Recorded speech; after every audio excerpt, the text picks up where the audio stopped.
We give you the real, like we popping a red pill. Ain't no time for acting, it's like camera action. Real life is a script, real talk is what it is. Enlighten your sixth sense, we back at it again. Until you can't filter it, it's raw, uncut, no taste. Yo, and yo. What's the deal? This is your boy DJ Talented, and we are in the building of the real, the raw, and the motherfucking rugged. Today, normally we have a sip for you, but the only thing I'm sipping on is some of this Gatorade. Get on water. Yeah, we got stuff to do afterwards. Yes, it's a busy day today. Can't be impaired. Yeah. We got some special guests in the building today, man. Y'all do not want to miss this episode. This episode will give you some insight. You dig? Mm-hmm. All right. But to my right, I have Ms. Entertainment. I got it right, y'all. Yeah, you know, I'm kind of slow on that sometimes. But all right, our special guests are nobody other than the TNT team. We got Tery in the building. What's that? We're gonna put some claps in there too. Click, click, click, click. Like she didn't see my hand go over there like that. No, I didn't either. Because like you know that. And then on the other side, we have T in the building. Yay! Clap. You see, y'all see them claps? Y'all hear them claps? Man, this is a dynamic duo team. Yes. They are in the film industry doing their damn thing. First off, how y'all ladies doing today? I'm all right. You know what I'm saying? I woke up this morning. I'm trying to tell you. Yeah, we still walking on the earth and not under. You're right. Yeah. Hey. Yeah, because I had a week. Well, okay, we're not gonna go there. But yeah, I'm still walking on it and not under it. I'm excited about that. I'm always excited about walking. And breathing. I'm trying to tell you. Ain't nothing wrong with taking a breath or two. So we're gonna start it off with a little bit of an interview. Oh, okay. What do you ladies have on your plate? Shit. We just got to finish up a feature. We're doing a lot of post work right now. We've been having a lot of documentaries and shorts come our way. We've been having a couple of feature films come our way, a lot of music videos. Nice. And we're also creating, getting back into creating content. Yeah, like we're getting, creating bigger projects. Like we're trying to create features now. Good. So right now, that's what's been on our plate as far as the movie stuff is concerned. As far as the other business ventures that we have, we're moving on those too. Oh, yeah. We done started majorly investing and doing stocks and getting everything together for our future for retirement. Right. Like I tell my wife, you got to have your hand in different pots and taste some different sauces to see what's going to stick and what's going to make that money for you. But make sure you establish one first before you start branching out. Because if you try to jump in and just saying, I'm going to tackle this, can't be a master of none. True that. Yeah, I am all for having a couple of streams of income, but when people are like, I got 37 streams of income, I got 99 streams of income, it's like, sit your ass down some damn way.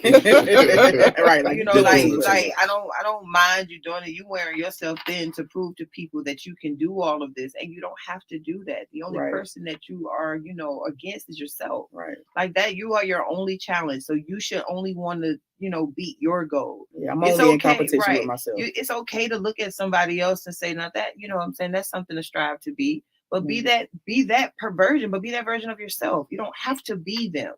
And that's where, a lot of people get it misconstrued. You can have 2 or 3 streams of income and still be okay. Mm-hmm. It's not about like I need $50 million in cryptocurrency and then I need like another $100 million in NFTs and now I'm doing it, I'm stock trading and all. It doesn't take all of that because a lot of people lost before they was able to gain. Which is why you need to learn all of that trial and error by focusing on one business first. Once you get that stable and you learn your ins and outs, then you can start branching off into picking up other little ventures that you can bring up to that level of your first one that you had all of your trial and errors on, things like that. And it's not, what I'm saying, I'm a firm believer in, even when you're doing all of this and you're trying to compare and do all of these things, still use that word no. No is a very powerful word. It And is. no matter how many times you say it, they'll be mad for a little bit, but then after a while, when their growth kicks in, then they'll understand why you said no. Mm-hmm. Because it's not for me to explain to you why I'm saying no. Right, because I'm If grown. you ask me for anything and I say no, that should be it. Don't ask me no, but why? No, because I'm not going to explain it to you. If it's Don't something have I to, don't 'cause I don't owe believe you in, I don't anything. owe you Right. shit. Right. So let me ask you this now, being specific. What has been being in this industry? What is, I call it my good, bad, and ugly. What has been the good, the bad, and just a straight up ugly being in the entertainment industry? well, on my end, the good is, being creative with the projects and, your input being validated and you're showing, you just showing off, you know what I'm saying? You're And showing what you can do. you're showing what you can do for people that doubted that part. Yeah. That's the good part for me. Yeah. The I bad ditto part, that. the bad part for me is when they finally see you, if that makes sense. Like they know your work, but when they finally see you as in who I am, that I'm a sister and I'm doing what I'm doing in like a different type of dominated industry, is like, oh. Okay. Then you become that bitch. Yeah, you become her. You know what I'm saying? Because it's like, and it's like it's one of those feelings that you can get when you walk in a room, and you're just like, oh, she thinks she all right. That's what and it's like for me, it was mostly, and this can go into the ugly part because for me, I was mostly pointed at because I'm doing things that people I didn't know because I'm in my own lane. I didn't know that people waited 10 and 12 years before they got their first commercial, or major commercials, or got was on major music videos or did major stuff that I've done, and it's like, where you come from? You know what I'm saying? Why I gotta be like that? You know what I'm saying? Or me walking into a room and I'm the only speck of pepper and this tablespoon of salt. So it's like, now I got to smile and wave and not say certain things. And, if I stand up for myself, I'm going to be aggressive, Angry, the mad black woman, they like to say. Yeah. And when you're doing that, and the extremely ugly part about it is you do have people that gaslight you in these places because they don't feel like that you are good enough. You're not supposed to be there. And I've had that on a couple of my sets. It was times where I was calling Tery like, these white folks made me cuss them out, but I'm telling you, I'm gonna put this screwdriver down and roll my stuff up out it. Like it's like because they don't believe you. They really don't. And I have video of it. Like I did when I did a shoot and they went in and they was like, I did this, so I know what I'm doing. Messed up the whole set, and then I'm like, it cost a lot of time and money. Yeah. And then they finally looked at me and I'm like, I'm gonna let me do my job. Went in there, knocked it out in 2 hours, and they was like, oh, yeah. So it's like, had you had trusted me in the beginning, we wouldn't have had to come to this. And then had to schedule 2 more days of shooting because of your 8-hour mess up. So, but what kind of works? It depends on how you look at it, because now unfortunately, we have to prove ourselves constantly. But it also proves ourselves that when they coming at you, that was my vindication. Yeah, because you got 2 more extra days out of that. And I got the look of, oh, she really do know what she's doing. I don't do this for play. Really you know what I'm saying? Let's say play. This is what I'm saying. I'm doing this for fun. Like, come on now, I love what I do. Right. But I shouldn't have to Sambo Sam for me to get it. I shouldn't have to shuck and jive for me to, for you to want me to be in that same room. I shouldn't have to do that. Right. That's just how I feel about it. And for me, the bad is dealing with people that don't understand fully what my role is on their project, depending on what services they're hiring me for. Because I'm a DP and an editor, and I also produce. So if you're hiring me to DP, I need you to know what you need to do in order to work with the DP. And let me see, I guess the ugly is people not listening to what you're trying to tell them. You know what I mean? Yeah, when you're trying to advise or give people that, look, you want this to be cost effective, understand why I'm telling you to cut this, or understand why we're telling you we don't need to rent this, or understand why this part of the story won't work for this location.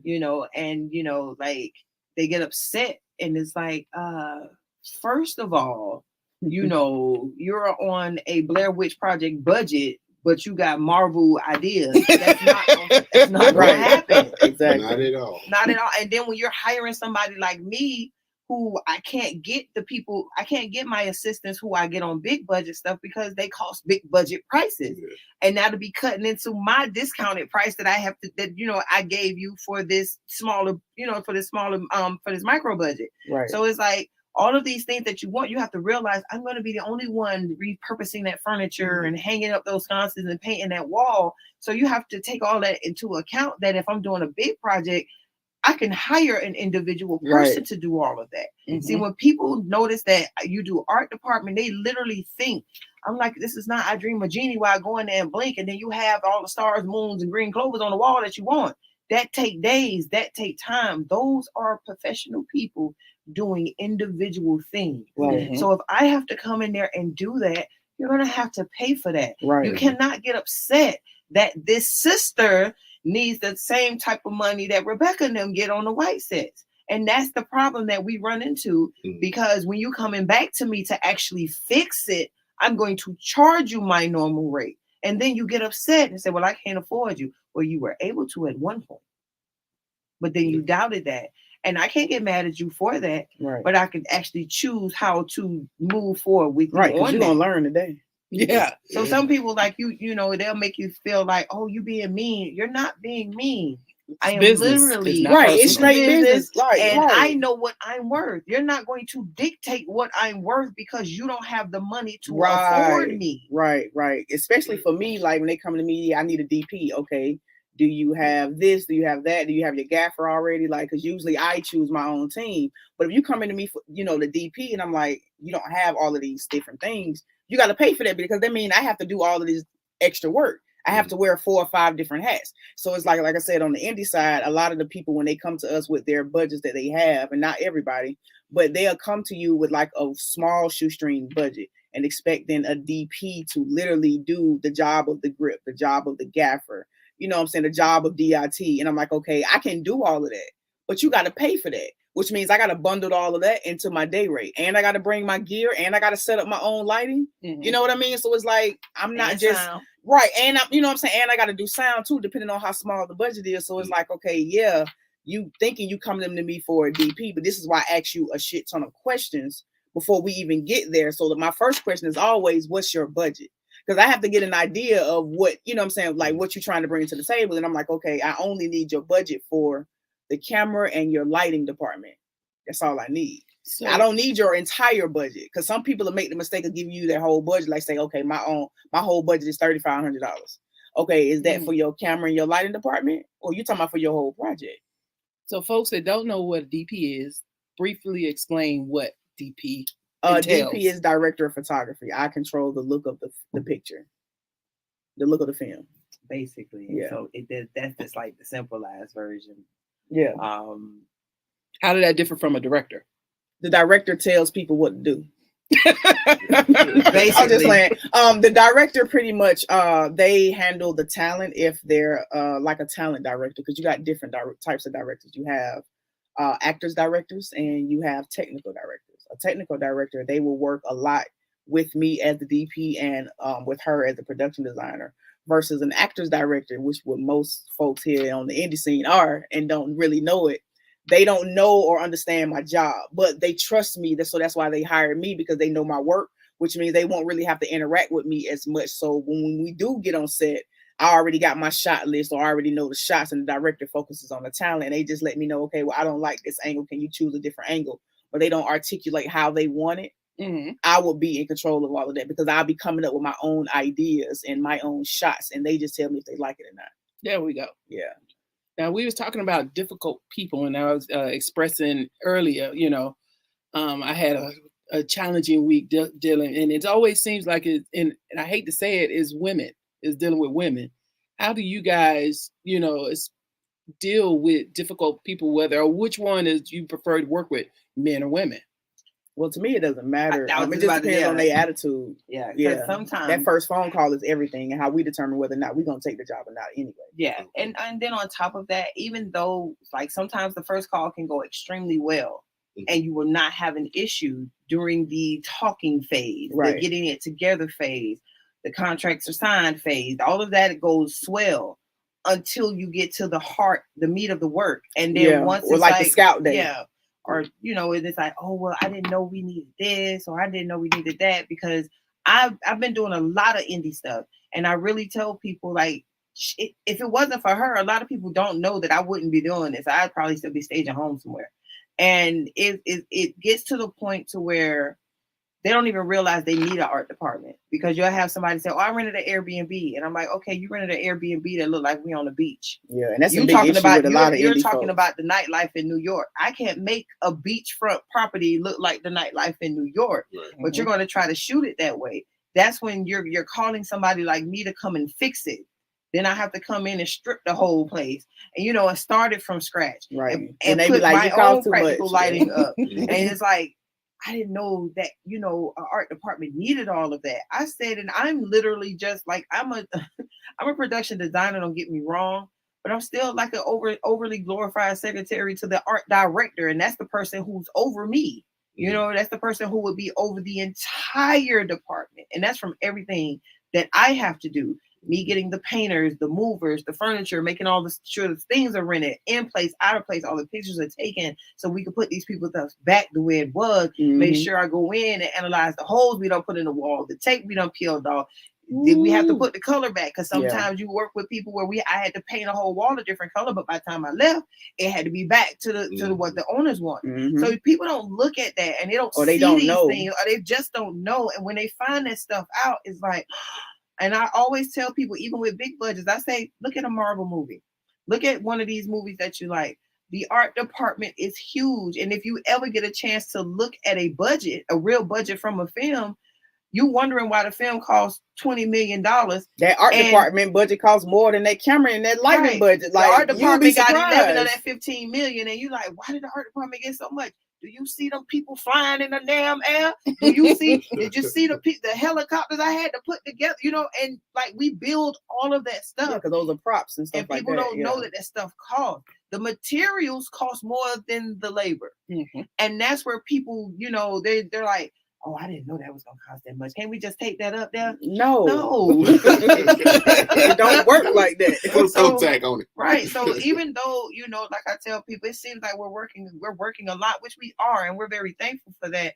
The budgets that people think that we're getting are not the budgets that we're actually getting. Right. So it's like, you see us moving and grooving, but we have to put these two people budgets together to equal what we would have made on one budget.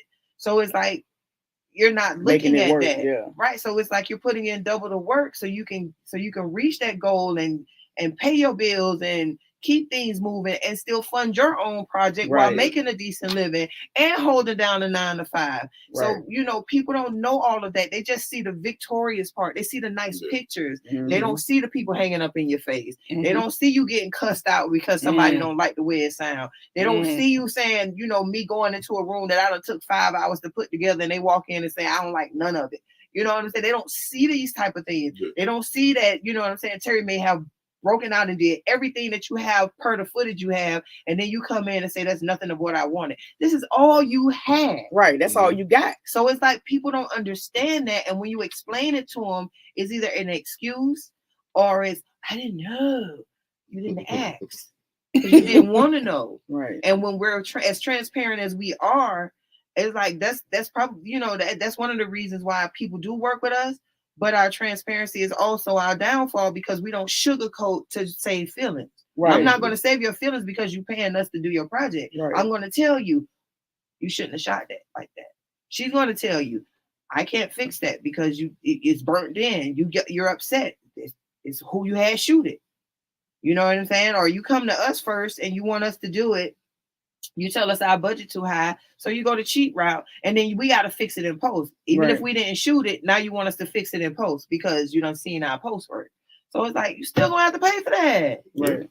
So and you still gonna have to understand. And as far as working with women and men, that, like I told you when we was off the air, we're kind of going through that right now, where you have the woman who is undecided because they can't really agree on what they have in their mind, like whatever you have in your head. And we work with somebody like that, or we work with a male like that also. Yeah, and like the men with it, they'll be like very passive. and only want to get aggressive on certain moments, but it'd be the wrong moments when you want to get aggressive when you should have been passive. That makes sense. Like that. So it's like it's the part like I was telling you earlier when the alpha kicks in, and it's like this is my. They turn into Johnny Gill, my, and it's like okay, well, like right, you want to act like that? Okay, so tell us what you want to do. Tell us what you want to do. Then you got crickets. Right. No, you want to talk all that shit. What you want? Be detailed in what you want. Because just we know have, now you like- got to have your shit together. And at the end of the day, do not, and this is for everybody, independent, whatever you do, even if you're selling something, do not be afraid to cut ties.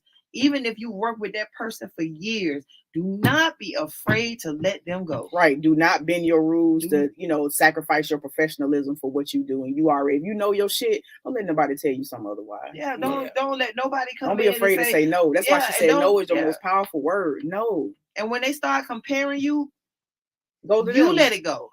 Because I've had somebody compare me to somebody else. Oh, I'm good on that. I don't, you can have that. Right. Well, I need you for 2 days. No, you don't. Or when I went to such and such, they charged me such and such.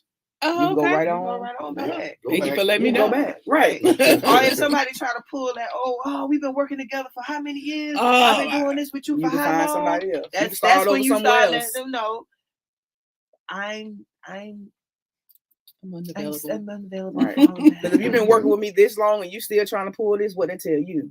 Yeah. That means I'm tired of it. I am tired of it. So don't be afraid to cut ties. Please continue to value your worth. Don't let nobody shortchange you. Let no be your best friend, and be fully transparent with people. If it's garbage, let them know it's garbage. You know how many scripts I just like fixed about in the past month, about 3 or 4 scripts. I literally like help people trim the fat.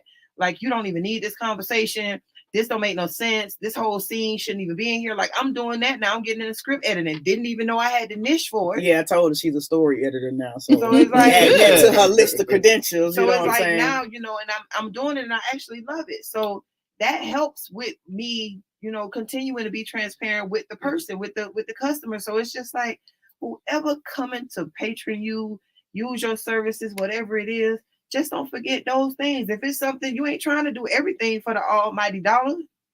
It ain't that serious. Some people expect it though, but that's why we set them expectations in the first in the meeting. beginning. Yeah, we let them know, and if they try to come at the end, well, you said this. I ain't say shit. Exactly. Look at that contract. Here go the contract right there. Refer to your contract. There you go. Refer to your contract. Yep.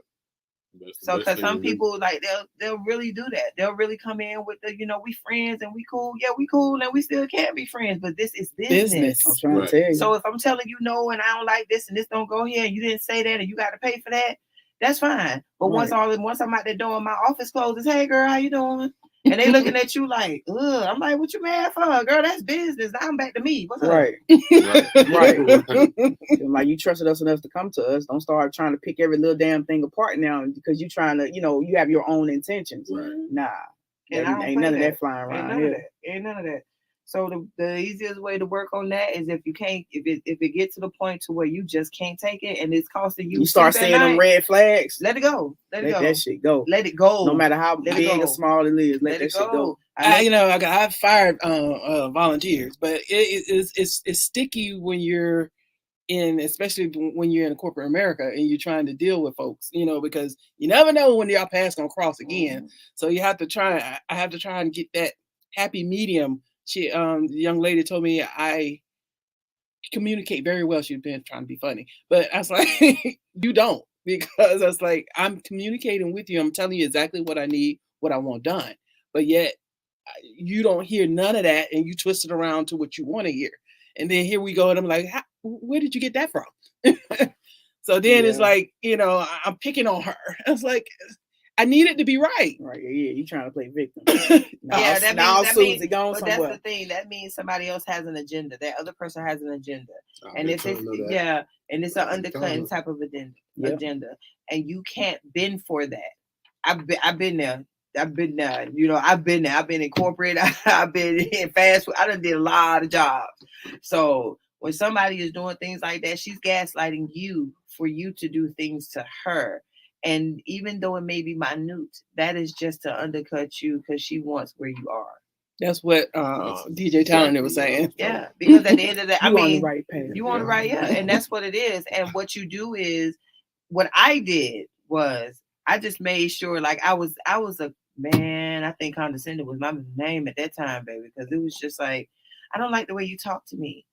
Oh well, baby, words always hurt.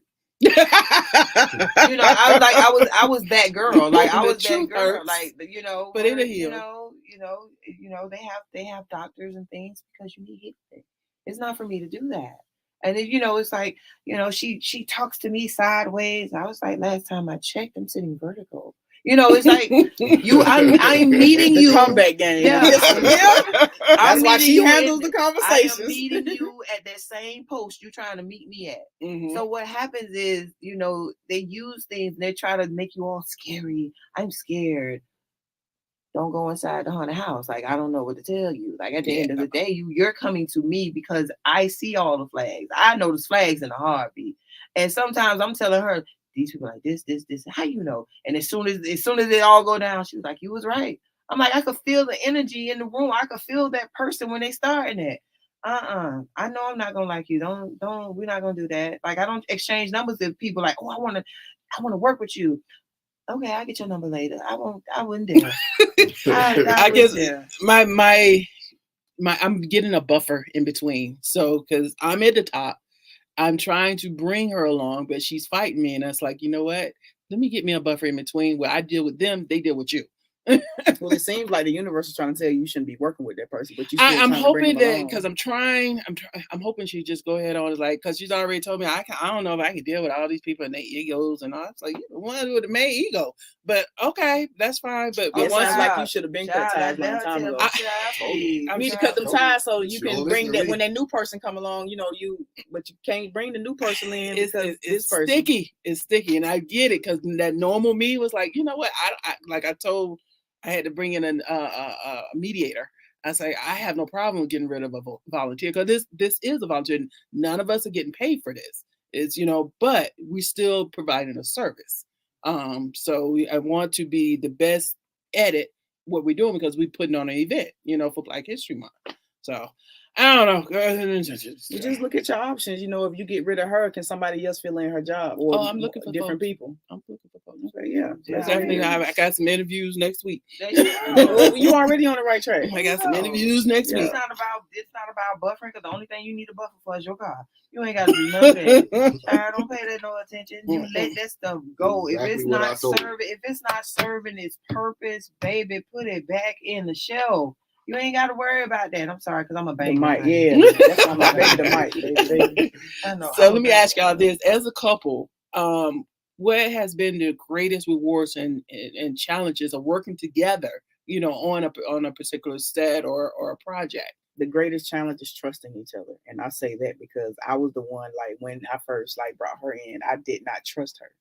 Oh, so because I didn't trust her on set and things like that, that really almost caused fuse between us. Mm-hmm. When literally I need to learn how to trust her job.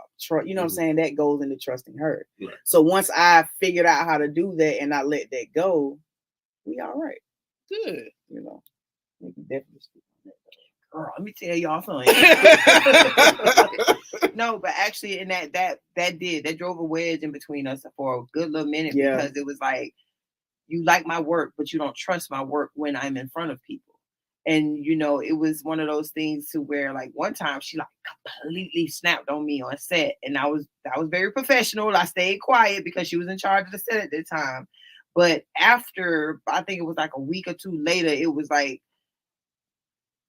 my apologies. I didn't understand. I didn't understand. I didn't get it. I didn't know y'all was talking. It was on the same set. You was on that set. It was on the Disney set. Okay. Yeah. Okay. So it was like, and then it was like weeks later, it was like, I understand where you were coming from, but I didn't trust you enough to, it was it literally was a trust thing. And that happened for a few sets. And, we didn't like some sets we didn't even communicate on at all. Right. And I was I was showing her things, like I was telling her, like, look, you're the DP. I'm the production designer. I need to talk to you. I need to know what colors you're going for. I need to know what mood you're in. And it was like, did you read the script? I'm like, Yeah, like the script ain't telling me what I need to know. And then it didn't have that detail in there. right. And I didn't understand that because I had never worked with a production designer before. So I had to research and learn how to do that, you know. So that's why I said, yeah, in the beginning, our main challenge was I didn't trust her because I didn't fully understand her role. Once I did, it got way better. Okay. And I had to make sure I apologize every damn day, however long it took. Because I'm like, we work well together. We are dope together. So I need to figure some shit out. Yeah, but when it comes now, I'm not gonna lie to y'all. When it comes to editing, and I'm doing my post supervisor work and going through these scripts and helping her,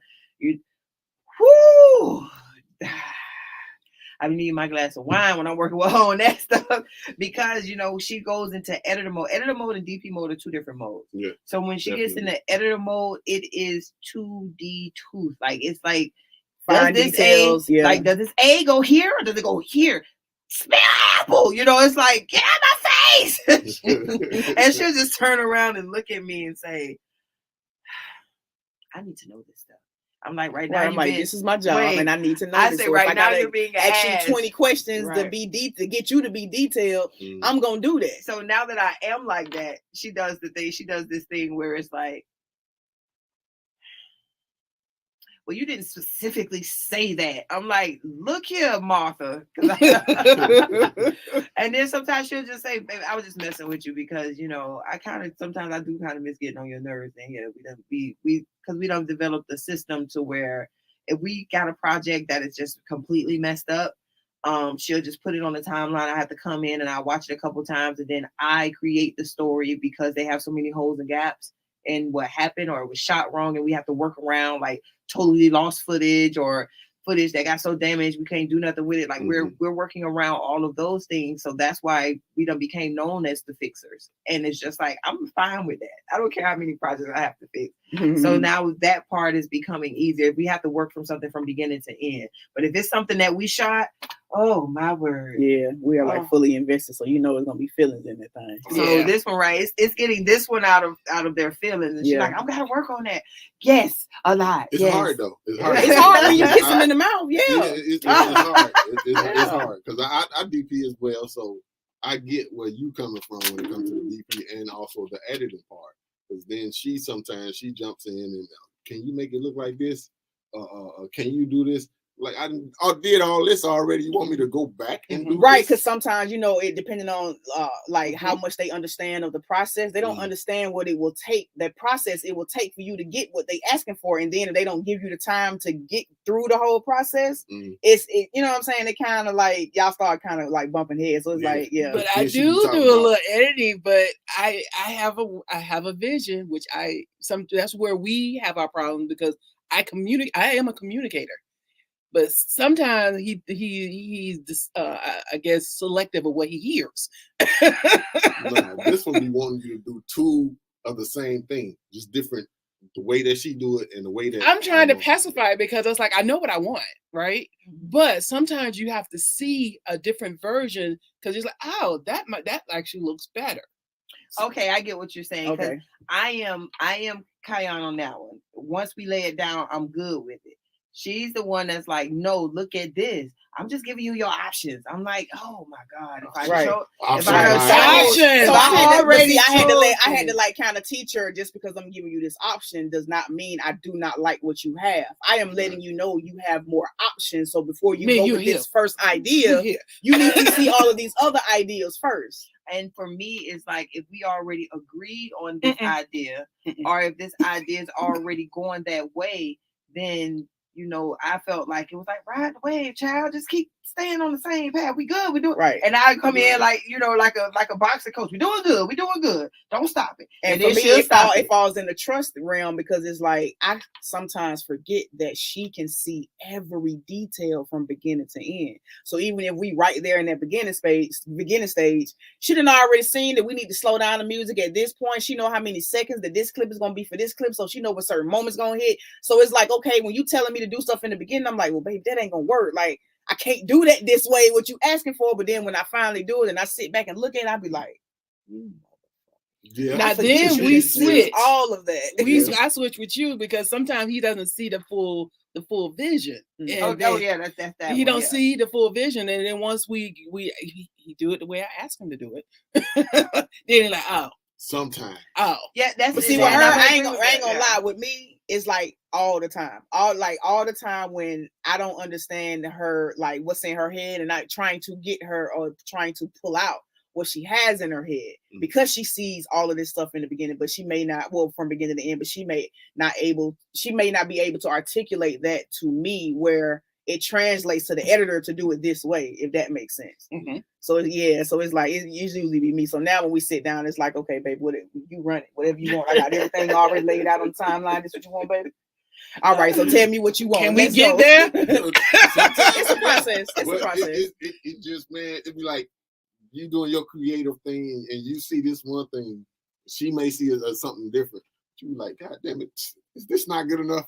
See, but you gotta not look at it like that, because you have to really break yourself down to the point where it's like, she knows what she's doing. Now she had to break herself out of that. I had like for Yeah, real, like you like look real. at what she's done thus far.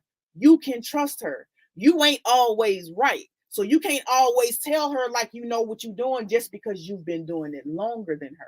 That's what I had to learn for myself to move out of my own way to allow her to be great. Because we needed y'all today. Hold on, slap Because at the end of the day, what you want is to be able to still look that person in the face outside of business. Right, because I had to try to teach that. her, like, babe, like just because I piss you off in this session don't mean they got to translate over to when we leave, we walk away from the work and we're back in our personal life. I'm like, baby, we gonna go back and forth. That is our job. Yes. You know what I'm saying? So it's like getting through on that, and she's gotten like a whole lot better on that. So now, like when we get mad at each other at work, it don't translate from when we turn the computer off. Right, because and that's only, and I'm being honest, that's only due to the fact that she was willing to work on the I was trust willing issue, to change because I knew my, you know what I'm saying? right. Like it's me identifying the flaws once I knew that they was there and seeing how those flaws affected her. And I'm like, then in turn, seeing how those flaws affected both of us and the project. Okay. And I'm like, I can't continue to have it keep going the same way. And then I got to deal with this shit on our personal side. Because you got to be able to not mix business and work just because y'all kiss each other in the mouth. And that was one of the things, and that's the main thing. You have to be able to listen to each other, right? Even if it's something you don't want to hear, because it's sometimes it's been projects where even though we still went with my vision, some of the things or some of the points that she made to me were actually valid. And we ended up using a lot of those points. But it'd be my delivery that fuck up the process and don't even allow it to get there. Yeah, because it's like all frustrated and you mad. And I'm like, what you mad for? And it's like, I'm not mad. You're not listening. I'm like, I'm not listening the way you want me to, but I am listening. I may not be able to technically give you the vernacular you need for you to understand what you need to do, but you're not trying to learn my language. For us to be able to get through this thing. Right, or to find that happy medium so we can get through it. So it's like now we've worked on that, and 20 projects later is like, we're able to sit down, and when she sees me get frustrated or I see her getting frustrated, it's like, okay, let's just sit back, or you got to use the bathroom. Right, let's take a break. Let's take a break. Let's just take a break. Give me a cup. Yeah, and sometimes it's like, babe, you want to drink? Yeah, let's just unwind a little bit and come back to it about an hour or two later. But in that hour or two time that you have away from it, you're actually working on breaking down the communication on what happened. Right. So if I say, well, what happened? You changed from this one to this one. And then she'll tell me, well, that's not it. You're saying this and this. And I have to sit back and say, well, maybe I am using the wrong words, or maybe I'm not saying it right. Mm-hmm. So I'm going to get up and I'm going to show you. So, and I didn't know certain words meant different things. So, she was showing me that by still, telling me how she felt. And I'm still telling her the same thing, but we're listening. Right. I didn't have any hard feelings, and we didn't try to combat each other. Well, you did this, that's why I did that. Or you did this, that's why I did that. Right, because that's when you're in your feelings. Right. Mm-hmm. So once we do cut that computer off, and I do put the notepad down, it's like, okay, girl, what you want to eat for dinner? You know what I'm saying? And we'll pick. We can even pick the conversation back up, but we'll only pick that conversation back up at work. Right. Okay. So it's like you. At first, and she been very honest with y'all when she said she didn't know how to cut that off. She didn't know how to separate work, home, relationship, outside, inside, because she never had what you call them things. She never had nothing to see. She didn't see that growing up. Like, Mhm. so when you don't see that like that, see, I had my mom and my dad, and I've seen the good, bad, and the ugly in a home, in a 2-parent home. So it's like I knew when to shut up sometimes. I knew when to say things. I knew what to say. Sometimes I knew how to say it, even though sometimes it came out wrong. But I did. And it was it took a lot. It took a lot. It took a lot of understanding for me with her. And she'll tell anybody, boy, it took a lot of patience from me. Like it took to deal with all of this that was in this package. It took a lot of patience. And it just goes off of, if you love that person the way you know you love that person, you'll be able to get through it. It's just the stubbornness of your passion in a project versus the stubbornness of your passion in a project. And if it's one of those things where you have to be willing to listen. If they say if she comes at you and say, this is what I want, and you're like, well, look at this first, or vice versa. And it's like, well, we could put both of those together. And sometimes we have paired things where it's like, okay, I like what you did in the beginning of this one, and I like my ending. So let's put those together. Right. And then if we decide to go with my idea, then I'll be like, I don't like that, baby. I should have listened to your idea. Baby, let's go ahead and implement your idea. You know what I mean? Yeah, it's no ego involved in it, because even with your response, that's still a little bit of ego. That's in your feelings with the response. And with you, that's your alpha kicking in, because it's like, I know what I want. And it's like, let's dial that back. And it's like, y'all find a happy you medium. can still get what you want. Right. You just sometimes we have to take that hat off and like, let me just listen. Yeah. Because sometimes I don't know. And I always, it used to be a power struggle with us, because it's like, okay, you're an alpha, I'm an alpha, but you're telling me you're coming at me like this, like and I'm talking to you regular. Don't come at me, with a blaze of glory, trying to tell me this is what I do. I've been doing this for this a long time. And that's what I used to get hit with. Yeah. And I'm like, you're not understanding that I'm already on being considered on the level that you're on, and I did it in a quarter of your years. That means I'm good at what I do. Trust me. Understand that I'm not saying anything wrong. Mhm. It doesn't matter that I can't hear what you hear. My ears are not trained for that yet. Right. And I also had to understand that even if I do think that she is wrong, I need to allow her to get it out, and also have the patience to allow her to have that time to realize that's only if I'm right in that instance, that, okay, yeah, what I'm doing is not going to work. You know what I mean? So I can't just tell her at Front Street, no, that ain't going to work, baby. No, I need to implement her idea and let her see it through. And if she watches it a few times, yeah, baby, that ain't. You know what I mean? So sometimes it takes time to do that. I mean, it took time. Yeah. I'm not saying it ain't gonna be work, but if you love the person, it's gonna work. Because it's times where she'll rearrange a whole scene, and it's like, look at it this way, and it's like, no, but I like what you did in the middle. You know what I'm saying? And we're very honest with each other. Yeah. And then after she watches it about 2 or 3 times, she's like, yeah, babe, I don't like that part. Now, what you want to do with the middle piece I cut? Okay, we're gonna marry these two together, and then we're gonna see what that looks like. Right. Or she'll be like, I don't want to use it. I just want to do something different. I'm okay with it. Because I know she know what the hell she's doing. But that went from it not being okay at all, right? You know what I'm saying, to being okay sometimes, to now it's just like, baby, I trust you. You know what I'm saying? Like, right. Hey, because now the only difficulty I think we have is like, and it's literally small. If she's telling me that she wants something, or she has an idea that she wanted, I'll tell her how many steps it takes for me to get there, and I'll let her know that may be too much time, or this ain't the project for that type shit. Right. And that's me facing the fact that some things aren't feasible for the time frame that we have. Right. Because our deadline is here. So baby, if you wanted me to do that, we should have started on that, or you should have told me. Right. We should have did that first. Or right. This is why I don't like to do this a certain kind of way, the way you do it type shit. You know what I'm saying? So it's like that. Yeah. So just get over that little hump of maybe dialing it down, what I'm seeing, and him listening and not getting upset because I'm changing things. Right. Because it's the job. Because the job is also to be okay with change, and I have to keep reminding myself that, because I can't expect just because I cut this timeline this way that she ain't gonna have no issues with it. Right. I have to be okay with that change. You know what I mean? Yeah. So, and then also, it does take time. I am still working on my patience, and this is me, but I'm working on my patience with understanding that certain changes are a longer process than others. Mm-hmm. So me working on the fact that I have to wait until I'm like, okay, well, babe, you know what? Just let me know when you're ready. Yes. And you know what I'm saying? And then sometimes I have to do that. I have to walk away. You let me know when you're done, and then I come in with my my thoughts and changes and whatever. But he just have to be open to my changes. And at first, in the beginning, I wasn't really open like that At all, baby. because it was like, well, my say she goes, wouldn't I'm even right, live you on the wrong, first and that's page. it. Yeah, and that's how it was. And even when I did my first documentary trailer edit with her, I was like, you're looking at it from what you've been doing all of these years. I'm looking at it because I've watched a shit ton of these and I'm the audience. Mm-hmm.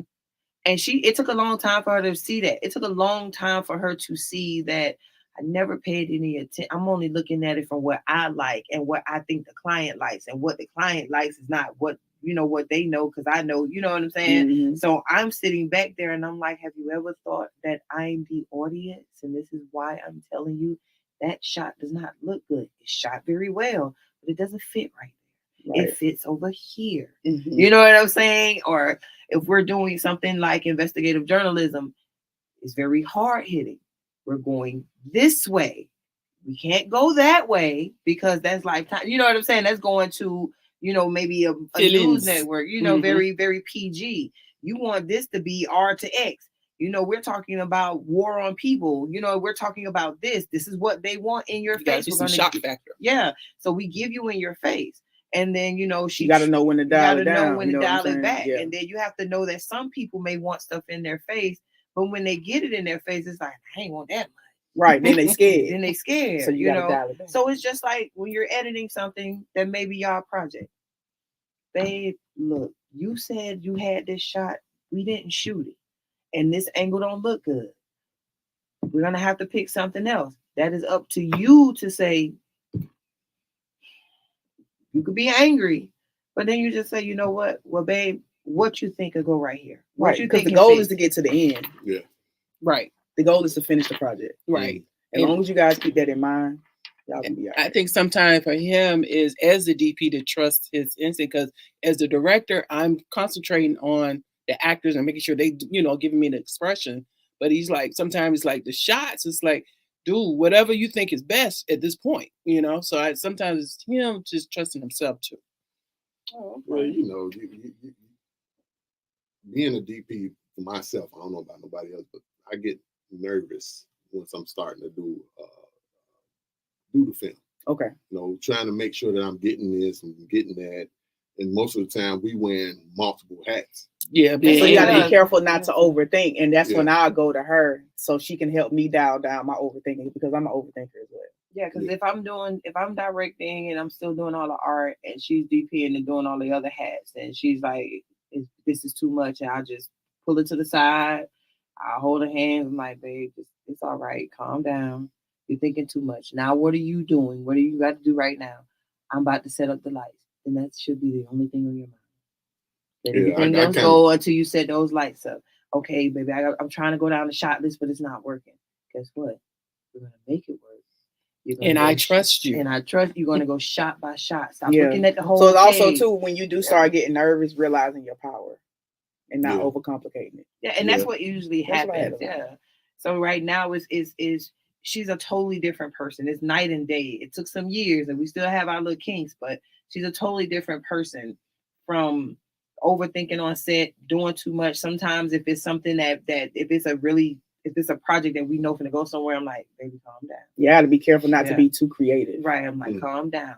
We don't need that. We got enough of this. B-roll gonna take care of the rest of that. Don't worry about this. You're gonna be all right. And she's like, yeah, thank you, baby. We got this. I got this. So let me just go by these two shots and we'll be okay right now. I say, don't look at the whole page. Look at the first shot. Let's worry about that. Yeah. All right. Calm down. We setting lights up. Did you finish the lights? Right. Yeah. So now I'm at the point now where, like, when it comes to like shots, if I'm working with a director that's like particular about their shot list, I tell them up front, don't tell me about no other shots. Only tell me about what's next, because that's all I need to focus on. And if you're directing, I am one of those people who do like the director to be involved, but involved to a certain extent. So if it's something that you see him and he's like, okay, babe, I know this shot is this way, but I need, you see him, like figuring that shot out. You as the director should be able to have that come over there and it's like, okay, so what are you trying to figure out? Yeah, what are you trying to get? okay, what if we do it like such and such, or what's your idea? How are you trying to capture it? Right. And you know, listening to him to see how he want to do it. So if you hear the issue, then you can give him the problem. See, the key is not to focus on the issue. The key is to focus on the solution. Right. Right. Okay. Like, yeah. Yeah. I totally agree. Because that's like we have a code phrase like check your face. That That's means too cute. that means when That's because I get he's tunnel tunnel vision. vision Yeah. and he ain't Same hearing here. nothing. Same Yeah. here. Nothing. That's me And when I 24/7. say tunnel vision, especially on set, you have to wait until she's like completely put the last nail down, and you're just like, so Right. you know, Before I Yeah. can say Before- anything, because So, he looking at but- me side-eyed. That's Yeah. like, Right. Yeah. Because it's And like that we is be the- I in had our to learn zone, so that. we I had to learn that we're snapping at people when they come Yeah. to us, and I didn't understand that. Mhm. And that's why she came up with that check your face though, because I come in there, somebody from the set can actually come and say something to me, and I'm just not listening. trying to get that done. He don't hear Uh-huh. nothing. And I'm trying to get that He done. don't even get but that. He just get that. yeah. Like, you know, not to talk to me when I'm doing something. Right. I'm not gonna remember it, so you need So to wait. that's what, and then, you know, from us working with certain people for so long, they know that now. I had to learn that also. So it's like, once you learn that, like really Learning genuinely each learn other. that about each other on set, like we have different ones. Our post-production work is it's different between us. Our, you know, when we are on set, it's different between us. We have a different relationship for each thing that we do. Okay. Because I know she has certain boundaries that I can't cross on set and vice versa. So as long as I continue to respect that, or sometimes like we used to have the issue, like the only issue that I feel like we still have on set is when she's into the script. Like when it's a script that she really wants to do, she's very particular about certain things. And when time won't permit or budget won't permit, or they running out of money or doing something, and it's like, look at this. This is what I want. And you know, we have to come together and like, girl, come. Right. Then I have to have my come to Jesus moment with Yeah, my crew. so it's like- And my crew, we've been working together for so long. We know how to bring each other down when we're in those moments. Okay. You know what I'm saying? So they know when to bring me back to reality, and I'm like, all right, but you know, I still want it, but I know I can't. Right. All right, you know what I mean? So like, all right, let's get it. Let's, you know what I'm saying? Yeah, Get back so that's in the it. thing is knowing each other personally enough to know when we get on set, I can see something is wrong, or I can see you're overwhelmed, or I can see that stuff is not moving right. I can see your frustration. Like we already know, like she doesn't see me frustrated on set. She'll pull me. Yeah. You know, come. You know, I have my. I don't know, boy, I'm about to rip all my shit up out of here. You know what I'm saying? you know, or you know, even no matter who it is or what it is, if it's moving slow, because our lighting guy does. Shout out to Let Me Translate, but Man, still, what? but like, when he gets He's like, frustrated, what you want to do? he's like, Because you already know No. what I'm on. believe on that. Do I need to start unplugging stuff? Or They ain't waiting we on can- us, right? yeah, we can see Oh, when alright. like when he gets frustrated, it's like, hey, leave him alone, let him finish, and then we'll start shooting. Right. Yeah, That means right. move everybody out his Right. way, let him finish doing what he do. So won't nobody be in his way affecting how long it's gonna take him to get it done. You know, like if we use our director, shout out to 5 Points Media. If we use our director, it's like he's one of those people who only does his shot list on site. So it's like leave him alone, let him walk around, he's talking to himself, he ain't crazy, just leave him alone. Right. He doing his thing. Let Right. him do what he do. So we all get that, because I have my moments, like if I have to design and set dress 3 rooms for like 2 different scenes, let me get the first scene out the way, then leave me alone, because I got a lot to do. Yeah. And you know, her thing with me was she wanted me at the screen. I'm Right. like, but she didn't realize that I'm the only one. So And I kept forgetting if baby dressing up a whole entire house, I can't expect for her to stay on screen when I'm shooting. So you know what I'm saying? Because then I'm like, okay, when we doing playback, well, I didn't see such and such. That's because your ass went at the screen, like I told you to. That's me being all petty, and I'm like, I can't be like that, because then at the end of it, baby, you forgot I'm doing this room, taking Right. this down to make sure y'all got that room. Damn, I forgot all of that. Baby, I'm sorry. yeah, but I wait till after set, because when we're in front of people, I don't Right. I'm not that Right, girl. because I'm like, you can't be mad at me in front of people now. You can't Yeah, let we them gotta know keep we it feuding. professional. We gotta, yeah, you know Yeah, what I'm 'cause saying? we had 2 shoots where we didn't speak the entire shoot. Boy, I'm talking didn't about we speak going the- at it. Well, we was at We was going at it. well, we was going at it, but nobody knew. They didn't know a thing. It was like we had so much fun on set. I'm saying in my head, baby. I can You stand only that do- motherfucker. It was in the motherfucking funeral. Right, like for real. I'm like, man, you ignoring me. Stop fucking ignoring me. Like we walk past, like saying being all petty and cute, but yeah, it's all love at the end of the day. So knowing what you know now, is there anything that you would do differently? No, me personally, no, because I love who I am and I love my growth. So I ain't trying to do shit differently if I could time travel. Everything that I've done led me to this: the good, the bad, the ugly, and the indifferent. So I I agree. wouldn't. Only thing I change is my drawers, and that's when I take a shower. Yeah. Hopefully I you do that. I mean, like, no, seriously, like everything It's the that growth for you me. did. Yeah. If you I change agree. one thing about your past, you wouldn't be with the person that you want to continue to be with in your future. Right. So if I would have took certain things or went certain places, and I wouldn't have met her. And it was just like, I'm glad I did. Like, there's nothing that would change my trajectory from her. Same And here. that's how you have to feel about each other, even at work. Yeah, even at work. I Because mean, it's challenging, being a couple and y'all work together too. Yes, it is. Because y'all got to know when to give each other the space, and y'all got to know when to like really be all in for each other. You know what I mean? Yeah, So because like, when work picks up, and she's way more busier than me. And I've noticed that even when the tables are reversed and I'm busy, I get it, because she finally said, it's kind of lonely. You know what I'm saying? You working? I want my attention. You know what I'm saying? You want your attention, and then it's like it literally just happened to us the other week, because I was just like, you ain't doing that with me. And this she was like, you forgot. I'm working, and we're working, and I'm still working, and we're working. So that brings me to another question. So do you have a full-time job plus you're doing the full-time? Mm-hmm. How do you balance it? Because this is where me and him switch. I'm working. He's like, I don't have my time. I said, but you see me doing this.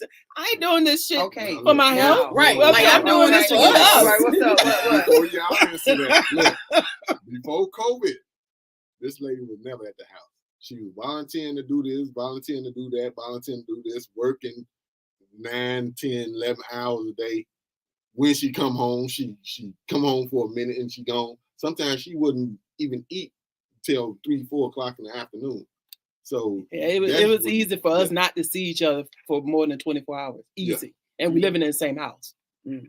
Well, that's because it's a choice, and I'm being honest with you. It is a choice.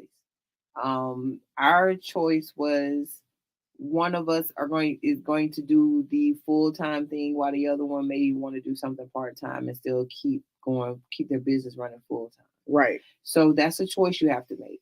As far as allocating time, when you're dealing with somebody, and I'm telling you this straight up, Kayan, when you're dealing with somebody that is busy and that is a workaholic, you have to tell yourself, do I love this person enough to understand and accept that the time that I want from them may not be the time I get?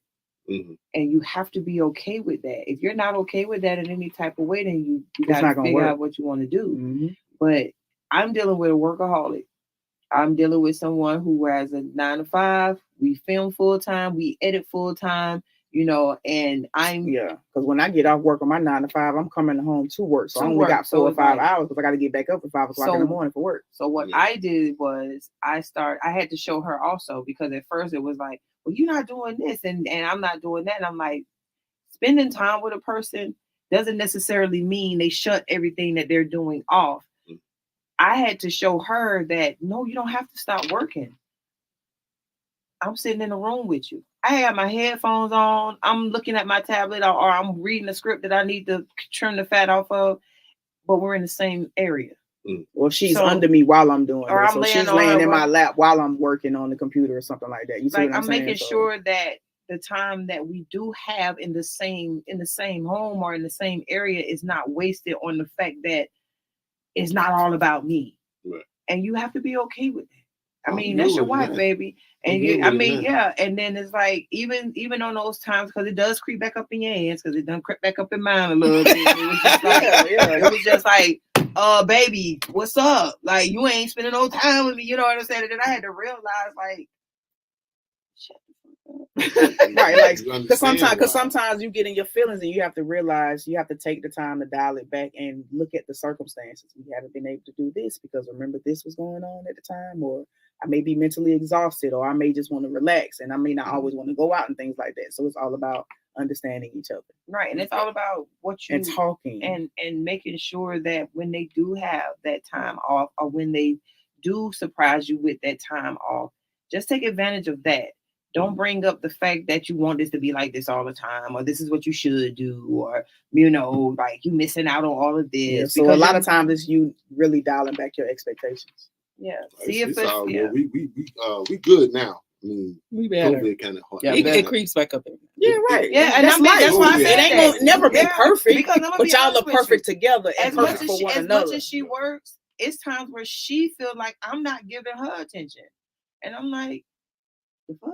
Like, and it's like, what you mean? What you mean? Like, and I get it, because she's like, I'm always away from you, and we're always doing something. And if I'm in my office doing work and she downstairs in her office doing work, we don't see each other.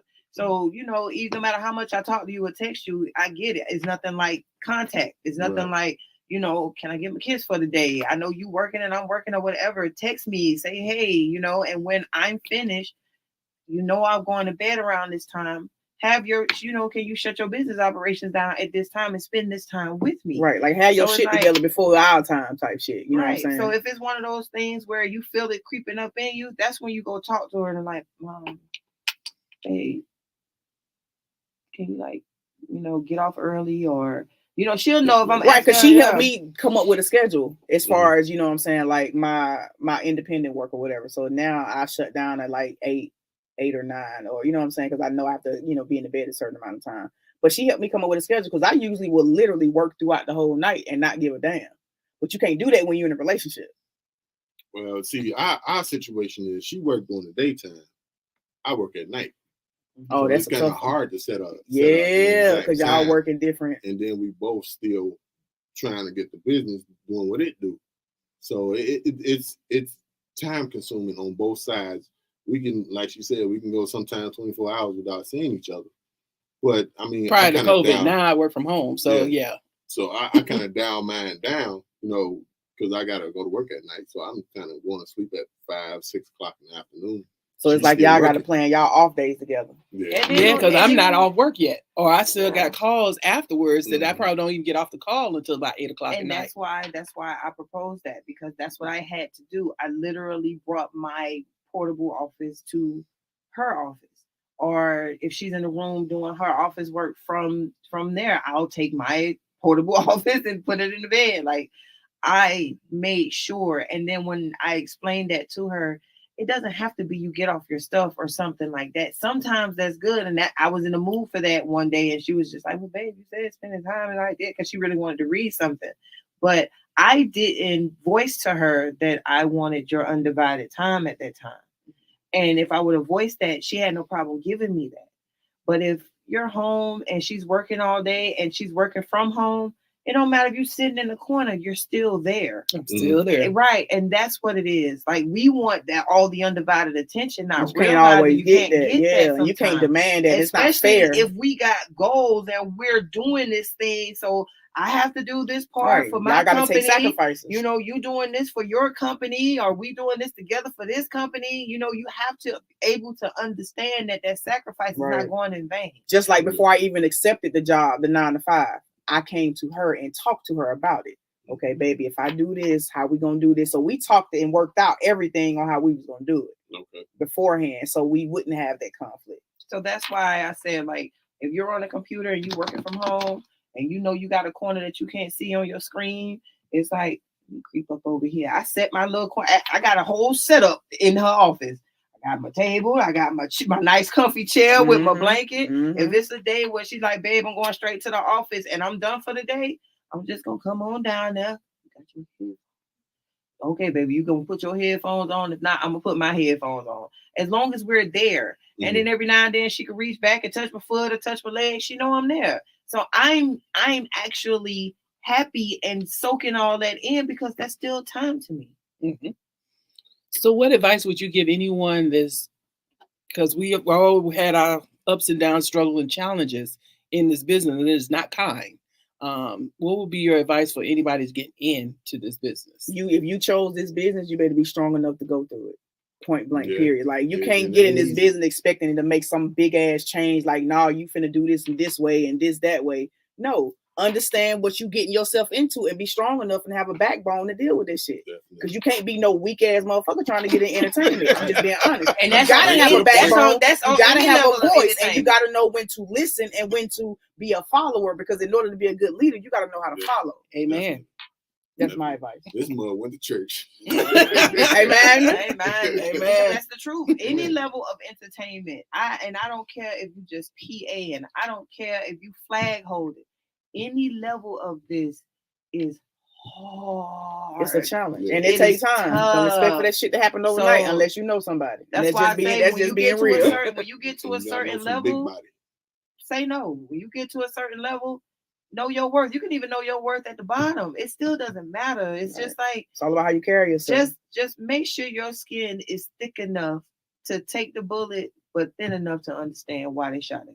And also understand that you cannot do this shit by yourself. Yes. Right. It is a village. It is Woo! entertainment for a reason. This is show business. This is a business. Get out your damn feelings and realizing you cannot do it alone. Just because you're a one man or one woman band now don't mean that shit gonna always work.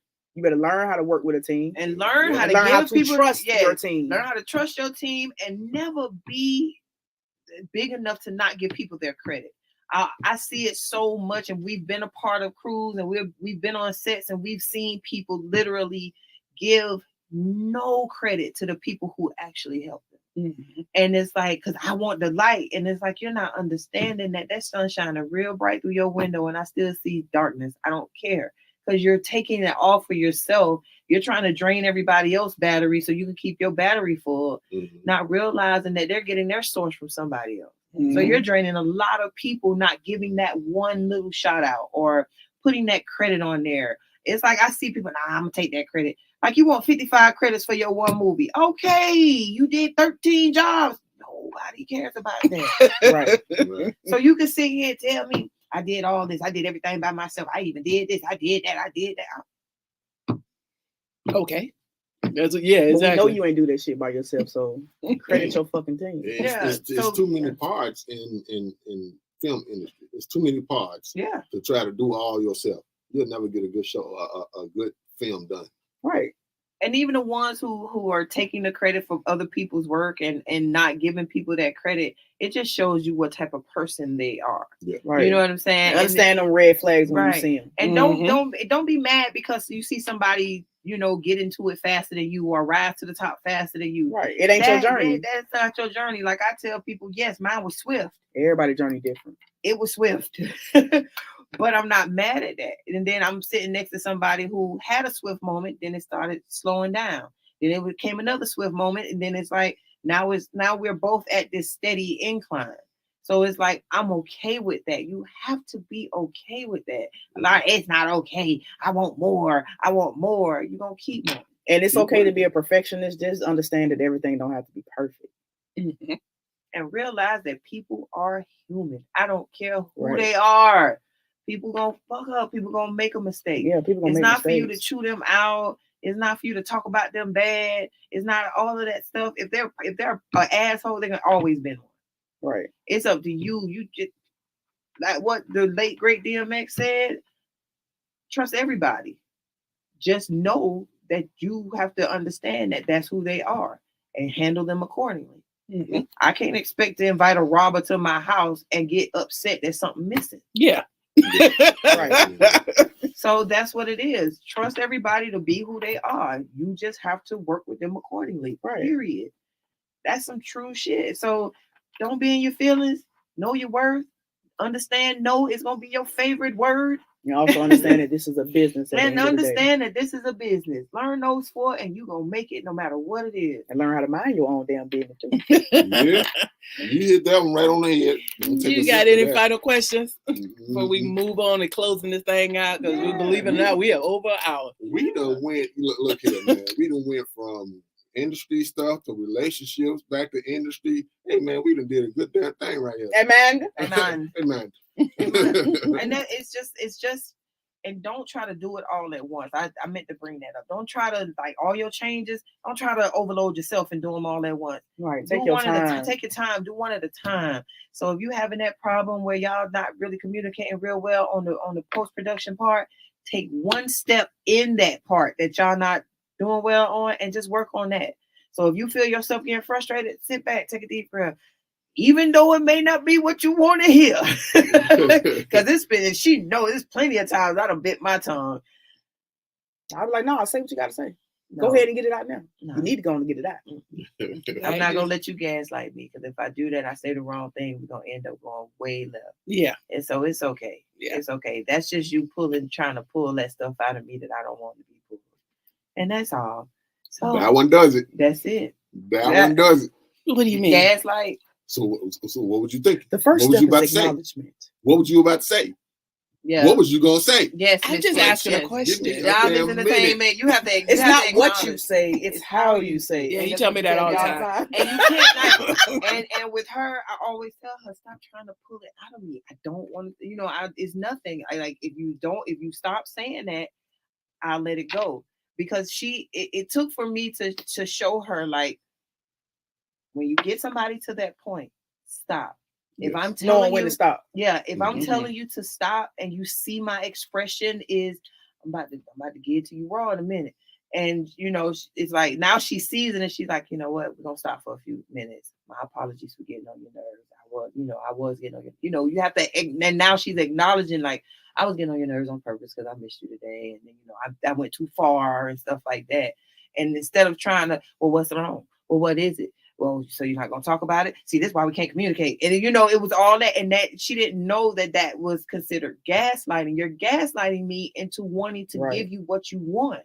That's not fair. Right. But I want you to talk, because what I don't want is they come out later, then you explode. And then it's like, well, why didn't you tell me that in the first place? If I was doing something that was, wasn't right or whatever, tell me. Because I don't know. Sometimes you gotta wait until y'all are both in a calmer state. Just like if we just got finished bumping heads like crazy on the project, and we walk away from that project, we frustrated.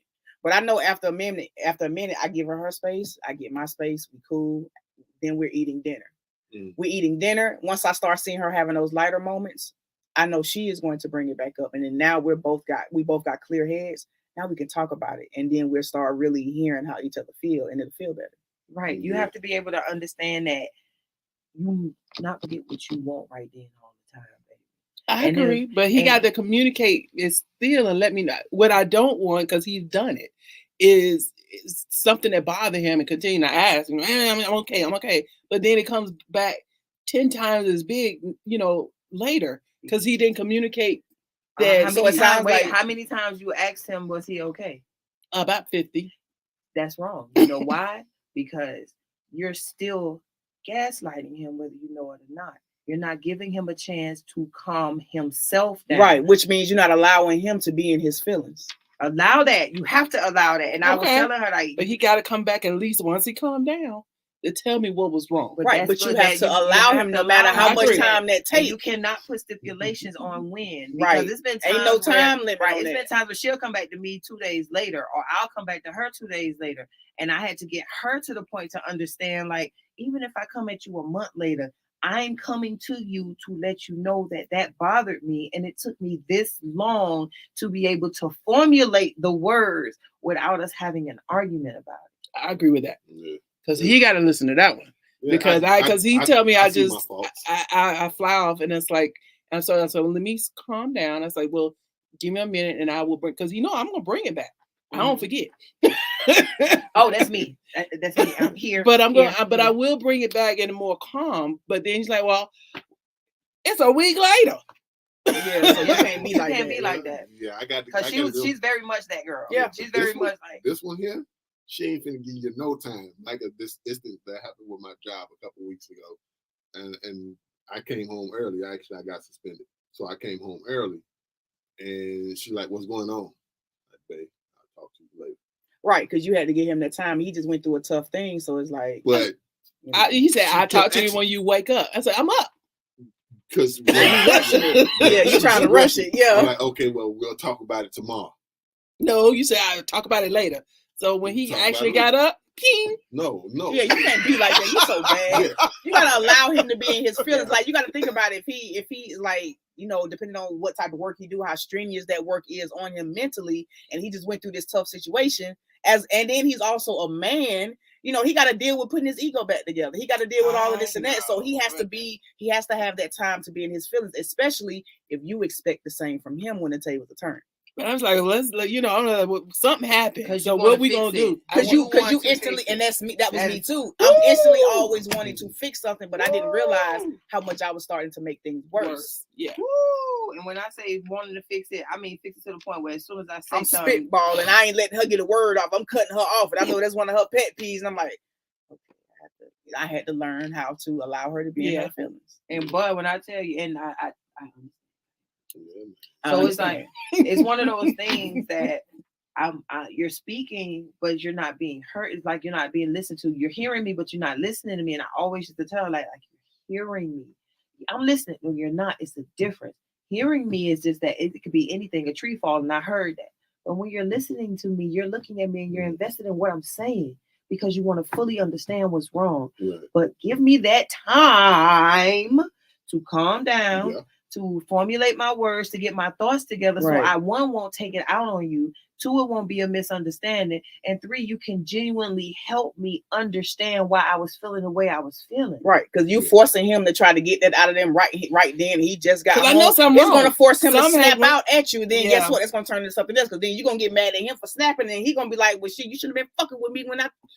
You know what I'm saying? So it's like it can't be like but that. I know something wrong. I need to help. Yeah, like right. But you can't. Sometimes you helping is you not doing anything.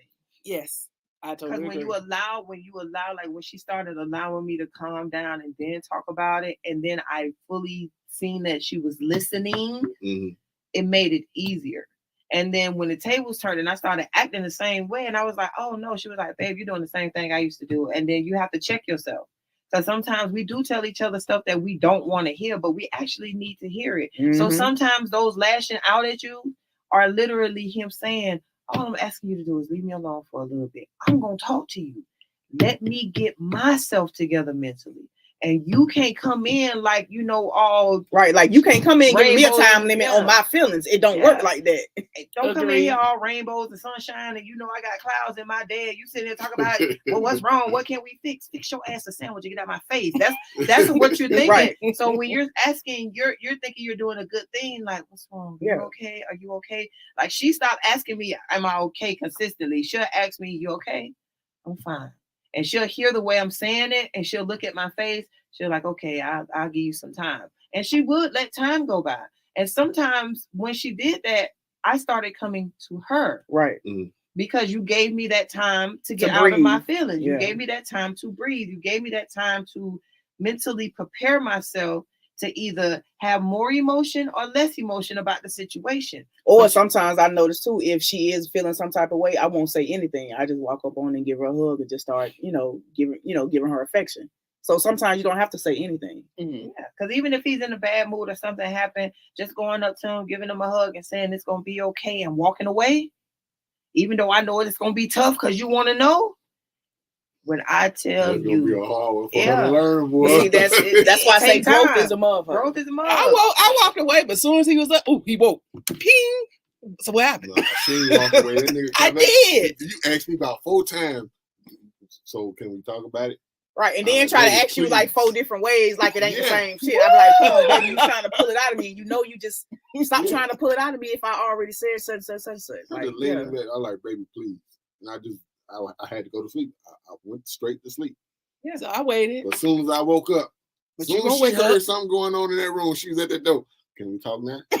No, I don't do that. I'm like, no. Because sometimes some things, and you have to be okay with not everything being a discussion. And we both had to continue to learn that. It's hard.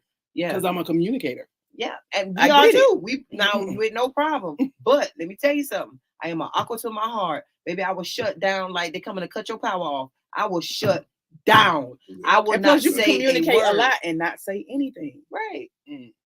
Because sometimes if she said something that truly hurt my feelings, because you have to get to the point with us, nobody can hurt my feelings. Probably my mama. You know what I'm saying? Not my sisters, not my family members. Nobody can hurt my feelings but her and my mom. And I made it that way to where it's like, okay, so if you're telling me something that I need to hear and it's hurting me, I'm like, okay, I'll actually, there's been times I'm like, okay, baby, stop. You know, made your point. Like, you starting to hurt my feelings. And then it's like, you know, if she's still in her petty moment, it's like, oh, okay, but she'll still stop. And then, like, once I calm down and I'm like, you said this, and that was totally wrong. Like, you said that to me, and you know what I've been through. You said that to me, and you know how life is for me. And, you know, I'm saying things like that, and she's like, I didn't realize that. Mhm. And that's when her, you know, demeanor changed, and it goes from I'm mad at you, or now I'm being petty with you, to let me understand you. Mhm. Let me figure that out, and let me realize my F up, so I can sit there and apologize to you genuinely, and not just apologize to shut the situation down. Right. So some of that stuff, like, because I'm very inquisitive. She's a fixer. You know, I'm very straightforward. She's overly straightforward. I'm very assertive. She's assertive with hers. You know what I'm saying? I am a nurturer by heart. She's not at all. So it's like showing her those things and having those things frustrate her because she didn't know these things is as literally it helps. So it's not them being distant, because I had to show her, no, I'm not being distant. I'm just letting you know I took my feelings out of that situation. So when you come at me expecting me to feel a certain type of way about it, I won't. It's like you're showing me what you don't want. So I'm adjusting myself to that.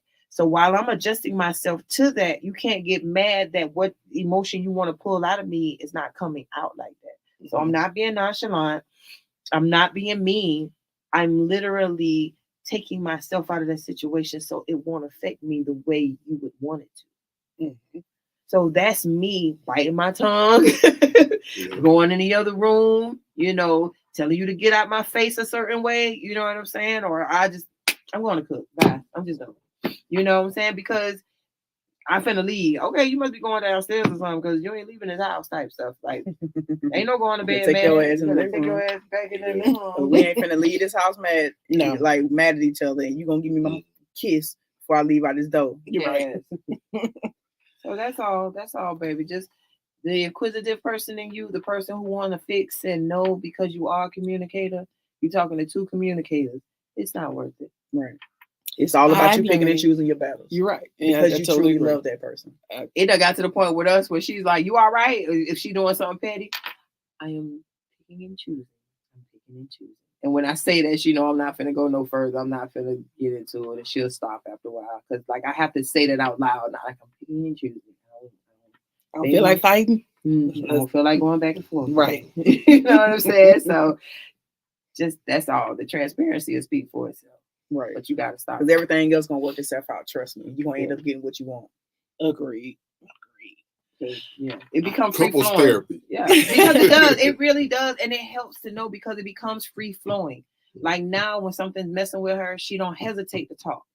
She used to hesitate to talk. Right. Because I'm used to keeping stuff inside. Right, and Same. then exploding later, Same. And not Right. realizing I'm exploding later. or not realizing she being petty, or not realizing she talking trash all day. Like I'm like, you gonna stop? What am I doing? That, like you doing that, like you talking trash, like you've been talking shit all day. Like sometimes I'm like, baby, you've been talking shit all day. I have. Didn't I just girl? Didn't I just ask you to stop in the kitchen? Oh, my bad. Well, babe, shoot. I'm like, then she'll go into her spoil mode, and I'm like, we're not gonna do that. Well, what you doing? I'm picking and choosing. I'm going to the room. I see you later. Go in your office. I want my work out. You have to. You have to. Especially if you still see yourself with that person for the rest of your life. Let all that other shit go and learn the person you're with. Stop Most making them importantly. out to be what you see in your head and see the person that's in front of you. So if they don't want to be bothered, don't bother them. If I want time alone, we all have been in a relationship where somebody like, I want time alone. Oh, you finna go talk to somebody else. Like that. He didn't even man. that, I just want to smell the air without your breath in my face. Like, God. So all that other stuff is minor. Like, so that's all you're working on. It's easy. It's hard, but it's easy. It's easy for, say you say something slick and you finally say, I'm going to go this way. What's wrong with you? Picking and choosing. You going on. You want a sandwich or something? Like she'll change the subject or I'll change the subject, or you want to go to the store with me? You know what I'm saying? Something like that. Like, if we know we done got on each other's nerves, What you want to watch? Well, a lot of time we'll be in the middle of an argument and the phone will ring, and that'll change both our entire mood. Yeah, Yeah. like who that? So just work on that. Y'all got this. Yeah, y'all we'll got be all right. So Yeah. we're gonna wind this thing on down and start closing this thing on out, Well, so we can all get right. on out of here. Yes, we gotta get on Because my out. stomach is growling. Oh yeah.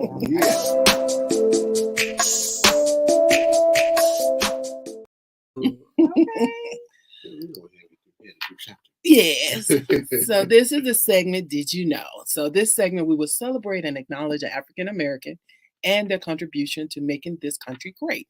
So we know February is Black History Month, so happy Black History Month. But we celebrate Black History Month on our show every week. So today we celebrate Mr. Louis Latimer. Who is Louis Latimer? Well, Louis Latimer was he's known for the carbon light bulb. Now, as Thomas Edison has been credited for perfecting the light bulb, but the innovations used to create long-lasting light bulbs with a carbon filament came from the African-American inventor, Louis Latimer. Latimer, the son of a slave, began work in a patent law firm after serving in the military for the Union during the Civil War. He was recognized for his talent drafting patents and was promoted to head draftsman when he co-invented an improved bathroom for railroad trains. So today, Mr. Louis Latimer, we celebrate and salute you for your contributions to making this country great. Claps. Claps and more claps. Yes. All righty. So, last segment before we give our final thoughts for today.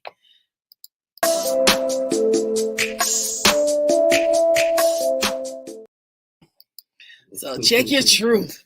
This is my time so I can check my truth and do what? Just blow all this shit out. Whew. So on my show, The Power Hour with the Real Ass People Society and me as your president, live on Fridays at 7 p.m. on Tery Entertainment Radio, streaming on Live 365, of course. We talk about women that can't work with other women. So I think we can if we as women stop making it personal. So I ran across women that because they decide to act like children when they can't get their way is where the breakdown comes into play. Just because you pout and stomp and do all this and stop speaking to your spouse at home doesn't mean that it flies in the workplace. I find it challenging to coddle in people that suffer from what I call the Oak syndrome, old ass kids. but to get things I need out of these types of people, I have to give them that extra virtual hugs, extra stroking of their egos. And, I personally don't agree because everyone should want to do their best job and bring their best self to work. But it is what it is. So as your president of the Real Ass People Society, I encourage all my women and men to act like women because there are men that act like spoiled women to truly check your truth. Why can't you get along with folks? If you find it difficult to get along with people, then it's probably you. So seek professional help for that Oak syndrome and grow the fuck up. So learn how to just do what you need to do and just make it business and take the personal out of it. No matter what it is. No matter what it is. Get your feelings out of the way. Mm-hmm. So God bless you and these United States of America. So any final thoughts on anything before we close? I'm going to give you a final thought. Happy anniversary. It's in 2 days. Yes. Happy anniversary, sweetie. It's in 2 days. Oh, y'all? Yep. Okay. Valentine's Day. Yeah. Really? Because our Where birthday they is know 2 that? days after. Okay. Yeah, I'm gonna be 45, y'all. Y'all see that?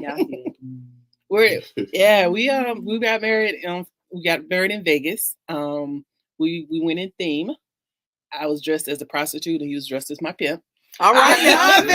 I love it. Because we already said that we're not having like a whole wedding. We'll just do a reception. I'm not gonna lie. I'm not one of those girls that dreamed of a big old wedding and all of that stuff. I guess that's a waste of money. Man, it is. All a you're waste of doing money. is paying a lot of money for other people to come see your happy. You paying Right. people to come and see your happy. I'm and good look with cute. all that. I'm so good with that. Girl, let's stand in front of the judge. You good? I'm good. We straight. Boom. You know what I'm saying? Now we'll have a party to celebrate. Oh yeah. That's why when because even with my birthday thing, people thought I was gonna throw this big old shindig. Hell no, y'all child. Please, I only invited people that I genuinely care for and I genuinely love, and it's gonna be no more than my fingers and toes, honey. I ain't got time for all the people in my house. I don't know y'all. I'm not gonna pay for all y'all to come. I ain't got time for that. You know how much food costs, and then travel, child, and then I have to get all that stuff. Child, let me shut up. Well, that's our final thought. That's your final thought. All right, Tery. Oh, I'm good. Happy. Yeah, but still learn to say no and learn how to mind your own damn business. Ain't nothing wrong with it. Right. And learn and like truly understand that everybody's journey is different. This is a business. Don't make it personal. Business and personal. Two different things. Don't make it personal. Two different things. That's way more than two different. Oh, we also wanted to say thank y'all because we really enjoy y'all. Thank you. Same here, because y'all gave us some stuff that really like, yeah, you right. Some thinking stuff. Yeah, like we really truly enjoy y'all show. When you be having me on a little real ass question, I did not. Yeah, so and y'all keep up the good work. Y'all still doing it. Y'all pushing it. One thing I do encourage people to do is take that word trying out of your vocabulary. Because as long as you keep saying what I'm trying to do, you will continue to try the rest of your life. Just say, I am doing, I am on the verge of, it's leading me this way. But, I am, not what I'm trying to do or I'm waiting on. Don't be waiting on nothing. Don't be waiting on nothing. Unless it's a bus and you need a ride. Just get it together and keep pushing forward. Everything is not going to go your way that you envisioned it in your head. But as long as you keep getting up and keeping that same vision, you're going to make it to wherever you want to go. That's right. Man, she said it. She said it. Shit. All right. Think positive. Think positive. Yes. Always think positive. So don't sit there and think because of what you can't do and all that. The more you say negative stuff up here, it's going to translate into the atmosphere. Yep. Yeah, it is. All right, y'all. It's a powerful situation. I know you're right. All right, before we close, a few words from our sponsor. Teradome Entertainment. We turn your fear of dreaming into amazing realities. If your dream is to become a photographer, we have a nice intimate photo studio just for you. If you want to record that next hit song or do voiceover work, we have a state-of-the-art studio also for you. If you want to professionally record your own podcast, well, we have that too. Check us out at www.teradomeentertainment.com. We are the only ones to turn your fear of dreaming into amazing realities.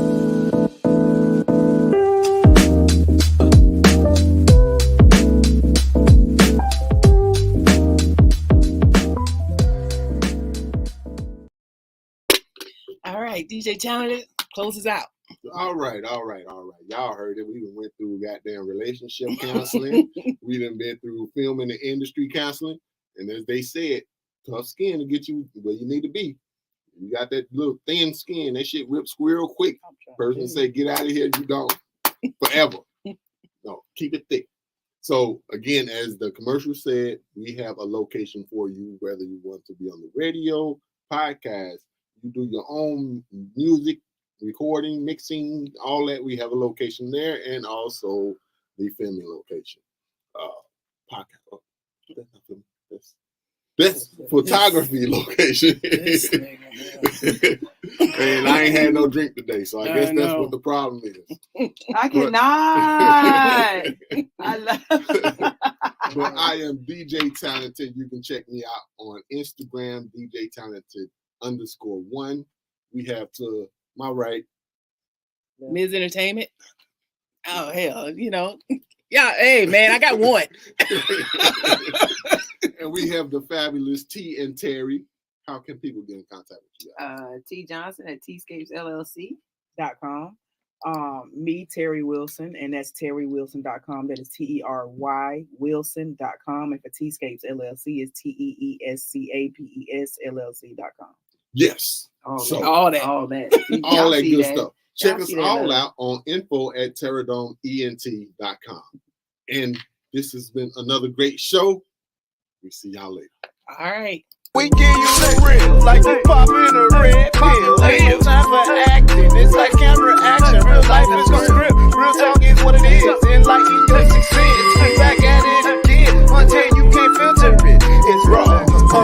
taste. Give it to you in your face, fresh off the chopping block. Delivery every Sunday. Rugged, it is the show.